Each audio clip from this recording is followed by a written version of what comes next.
Sec 5 NA TYS 2015 Paper 2 Questions 8, 9 and 10. For question number 8a, the first four terms in the sequence are 55, 51, 47 and 43. Now what do you notice? We notice that 55 minus 4 will give you 51, minus another 4 will give you 47, minus 4. Right, so for this type of sequences, it's a common difference. The formula for the n term will be given by Tn equals to a plus d bracket n minus 1. This is for method number 1. So Tn is a is the first term. The first term will be the number 55. And I'm subtracting a common difference. So now I'm not adding 4, but I'm subtracting 4. N minus 1 time. Can we leave this as the final answer? No, we need to expand and simplify the brackets. So we'll have 55 minus 4n plus 4. And that will give me the answer 59 minus 4n. This is method number 1. I can also do method number 2. Since I know that I'm going to subtract subtract 4 from all the terms, so the formula will start with negative 4n, and then if that's the case, I'm going to find the term 0. So what's the term in front of this? And if this is minus 4, that means the term 0 will be plus 4 to give me the number 59. So this will be the number negative 4n plus 59. So both of them will give you the same answer. Okay, now let's do the next part. They say evaluate T25. So T25, what does that mean? Now the n had changed to the number 25. So Tn was this formula. Now it's T25. N has become 25. So 59 minus 4 times 25. And we get the answer to be negative 41. Now, have you gotten this part of the answer? Now, let's move on to the next part of the question. The diagram shows a part of a number grid 11, 12, 19 and 20. Now you have this square and can be placed anywhere on the grid. If n represents the number at the top left hand corner of the square, now let me draw out my square. So this is going to be my square. The top left hand corner, that means this is the number n. Write down an expression in terms of n for the number at the bottom right hand corner. Well, I'm going to not only just do this, I'll do for the other terms as well. So if this is 11, from 11 how do I go to 12? I'll get n plus 1. Alright, and then from n, 11 how do I go to 9? I added 8, right? So it will be n plus 8. From 11 how do I go to 20? So 11 to 20 will be n plus 9. So these are the numbers at the different corners. So they want the number for the bottom right corner. This answer over here will be n plus 9. That's for part 1. Now show that the difference between the product of the numbers in the opposite corner is always 8. So let me scroll up a little bit of my question. So now the product of the difference of the product. Difference, if I want to find a difference, I need to know the larger number minus the smaller number, right? Which of these will get a larger number? 11 times 20 or 19 times 12? We notice that if I have 11 times 20, that will give me 220. Okay, and then if I have 19 times 12, that will give me 228. So that means taking this number times this number will be slightly larger than the other pair, than this pair over here, right? So I'm going to take the larger number, subtract the smaller number. And they want the difference, so difference of the product, so that will give me n plus 8 times n plus 1, subtract n times n plus 9. They tell me that find the difference of this, all the corners is always 8. So I need to expand and simplify these and show that the number will end up to be 8. Now let's do our expansion. Expanding this, I'll get my n squared plus n, 8n plus 8. Subtract. Now there is a subtraction sign. Please be careful. We can help to prevent careless mistake by adding brackets. So this will give me n squared plus 9n. Okay, expanding out our brackets, we will get n squared plus 9n plus 8 subtract n squared minus negative times positive minus 9n. And you realize that n squared cancel, 9 and 9 cancel, so the number is always 8. Shown. Right? Have you gotten the answer? Next one, part 3. Show that the sum of all the 4 numbers cannot be 260. So let us find the sum of all the different numbers first. The sum of numbers will be n plus 1, n plus 8,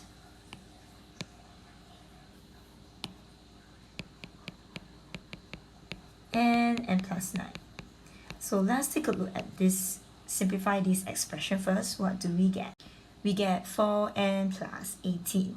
Now they ask us to show that the sum cannot be 260. What do I know? I already know this sum, right?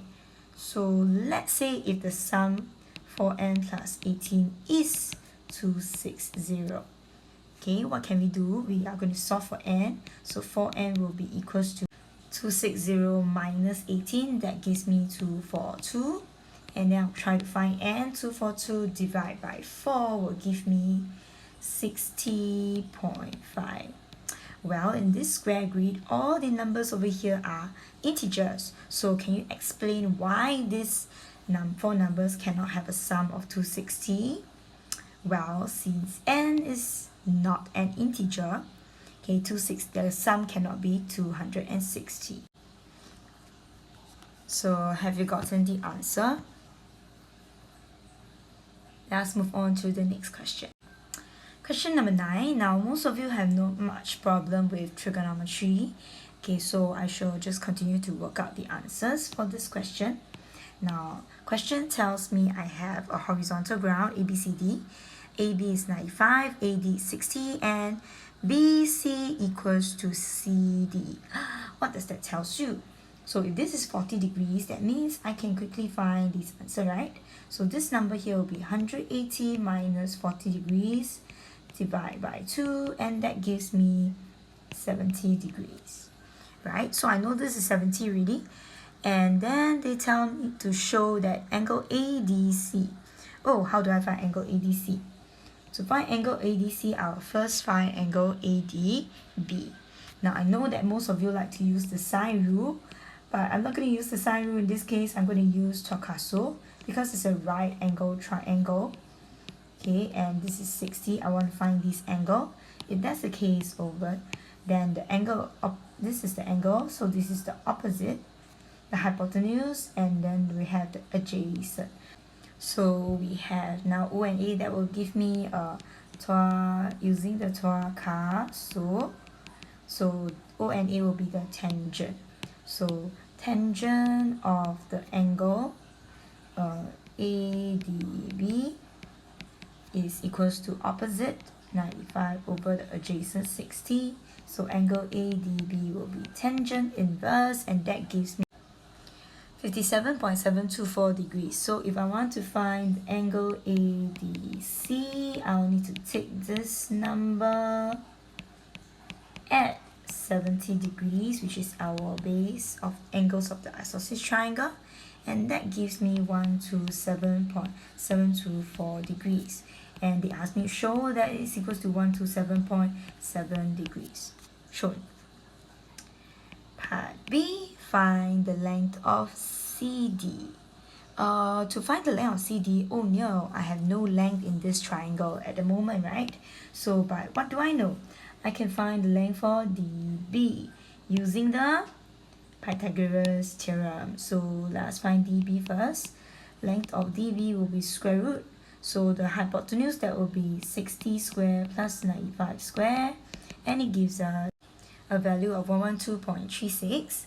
And then now we can use our favorite sine rule. So to find CD, this angle is also 70 degrees. We have, what can we use? A pair of corresponding sides. 112.36 with sine of angle 40 degrees. So the 112.36. And then we will match it with CD with sine of angle 70. So you should be able to get the answer, right? So we shall get this, and then we cross multiply or bring over the terms. We'll get CD to be equals to 164.259, and I round it off to 164. Units is meters, 3 Okay, so this part shouldn't be much of a problem, right? Now let's continue.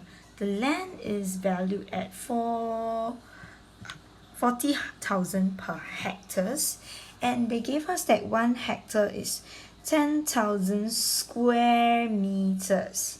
Calculate the value of the field. So this is talking about what?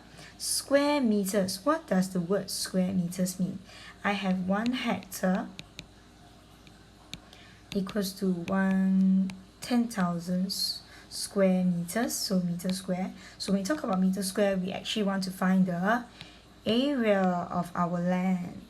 Okay, so before we find the value, let's find the area of our land. So, okay, let me scroll this up. How do I find the area of the triangle over here?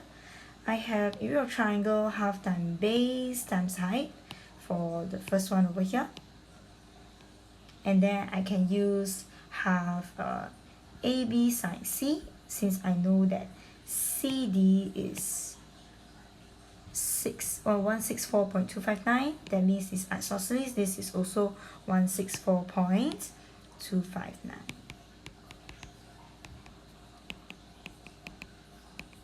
Okay, so then I'll add the two areas up. Okay, let me clean up my screen so that I have some space to do all my working.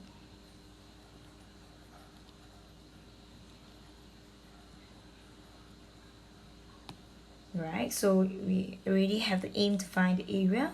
So part C, area of the triangle will, or of the whole field actually, will be given by half times base times height. That's for the first one, plus half AB sine C, because the two of them are the same, sine 40, and we'll get the area to be, okay, this number, and all the units are in meters, so square meters. Now I'm going to calculate the value now.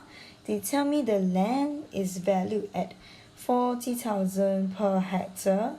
Okay, and we know that 1 hectare is 10,000 square meters.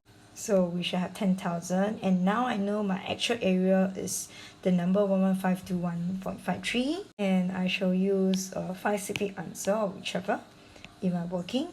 And then we can find the value to be, take 11521 divide by 10,000 times 40,000, and you get the answer of a value to be approximately $46084.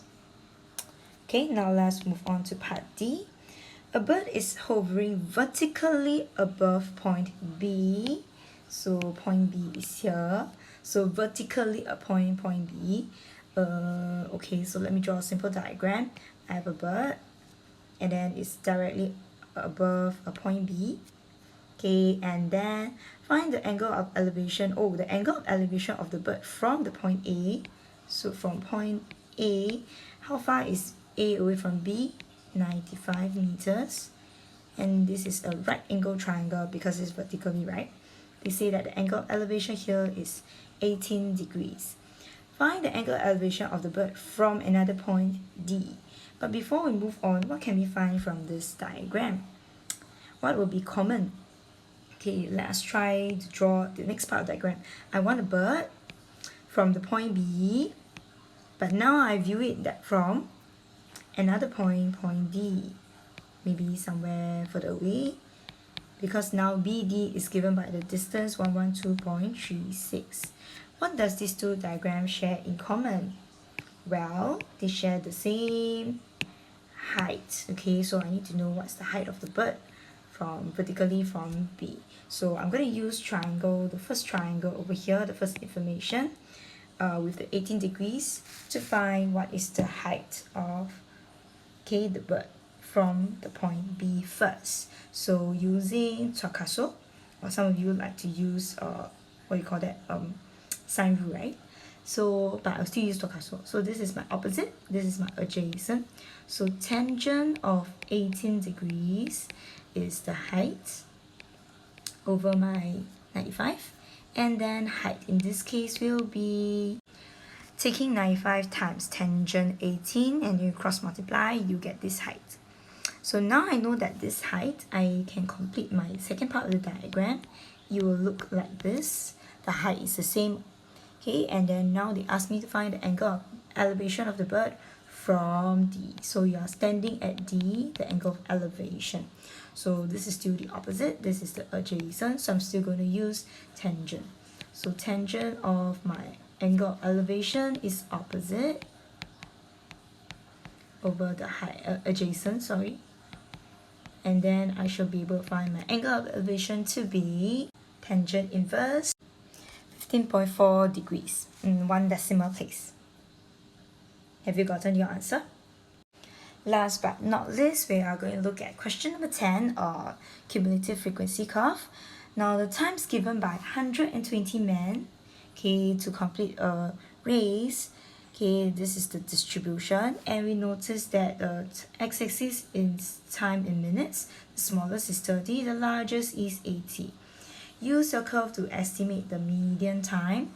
So now part 1, median is how many percent? Median is the 50th percent, isn't it? So to find the 50th percent, is 50th percent of how much? So it's actually 50% of 120. 50% of 120, that gives me the number 60. But then 60 is not the answer. I need to go to the graph to find the value. The 60th person, what is his timing? So based on what I can read, it's 41 minutes. So that means the average of 15 of the median is 41 minutes to complete the race. Okay, then now part B, that's for part A. Find the interquartile range of the timing. The interquartile range is taking the upper quartile. Upper quartile is how many percent? 75%, right? 75% of 120, that gives me the number 90. So I'll need to look for 90. But 90 is not my answer. Okay, so I need to look for the 90, and what is his number? In this case, I got the upper quartile to be 52. Now I'm going to subtract with my lower quartile. Lower quartile is how many percent? 25%, right? So I'm going to multiply it to 120, and I got the number 30. But 30 is not the answer, so I have to read the 30th cyclist. What is the timing that he took? Okay, so for my answer is 37 minutes. So the lower quartile is 37 minutes. So therefore, the interquartile range will be 52 minus 37, and that gives me 15 minutes. Okay, now next part of the question. Find the percentage of men who took at least 1 hour. What do you mean by at least 1 hour to complete the race? At least 1 hour actually means greater than 1 hour.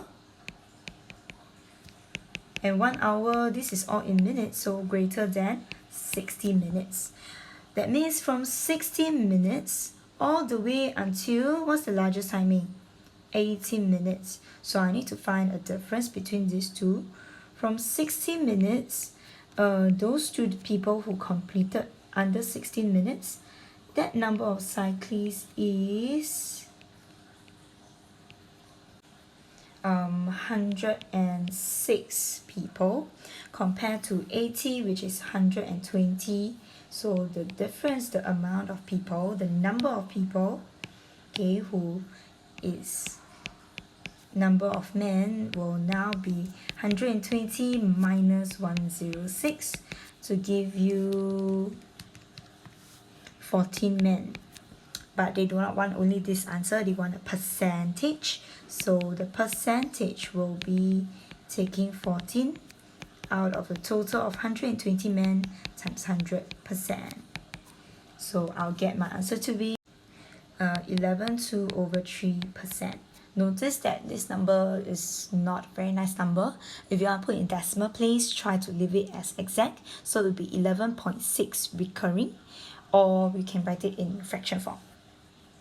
Okay, I think you should be able to do this part of the question. Let us move on to the next part of the answer. Part 2, the times taken by 120 women to complete the race cycle has the same interquartile range, but then a higher median. So now describe the frequency curve, okay, and how it may differ. So now let us recall, if I talk about median actually tells me the position, whether does it stays in the same position, or does it shift to the right, or does it shift to the left. Interquartile range tells me the gradient, okay, so whether is the gradient steeper or whether is the gradient flatter. So now in this case, they tell me they're the same interquartile range, so the gradient will stay the same. But we have a higher median, so that means my curve will now have a larger number, the larger x number, so we'll now shift to the right. So how do we describe the cumulative frequency curve? So we will know that the cumulative frequency curve will have the same gradient as the mass curve, but it will shift to the right. Have you gotten your answer?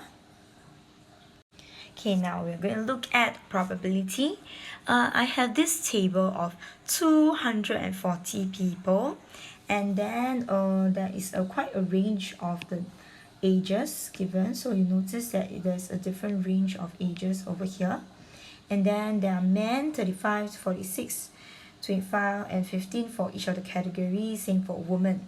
Now one of these people is selected at random. Find as a fraction in its lowest term the probability that the person is a man, age 50 or more. Where are the categories that have men 50 or more? So you look under men. 50 or more is just the number 15. So the probability will be taking 15 out of a total of how many people? We have 240 people. Can we leave this as the answer? No, right? We need to simplify our fraction and it will become 1 over 16. So that's the answer for part A. And then now they want the probability that the person is aged under 30, under 30, but did they tell me is man or woman? No, right? So it can be both men and women. So I can have just two categories over here. So that means I will need to take 35 plus 27 to give me a number of 62. And then if that's the case, the probability for those under 30 will be 62 out of 240. And then we need to simplify it. So we'll get the answer to be 31 over 120.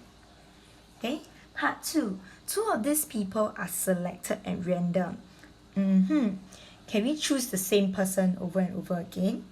No, right? We must have two persons. So when we begin with, I have 240 people. Then after that, when I take out the first one, I'll have one less person. So my denominator will change to 239. Okay, now find the probability that both of them are women. So I can only pick in the woman's category, right? So I need it to be a woman. Woman, but then age under 40. How many women are there age under 40? Woman under 40, this number, right? So I got 27 and 34. Okay, and I want both of them. And the answer, they want us to give the answer correct to 3 second figures. So before we begin, let us write down some of the working first. So woman is 27 plus 34. I will have 61 women that fits this category. Now probably that both of them are women under this age. So first, when we choose, we have 240 people to choose from.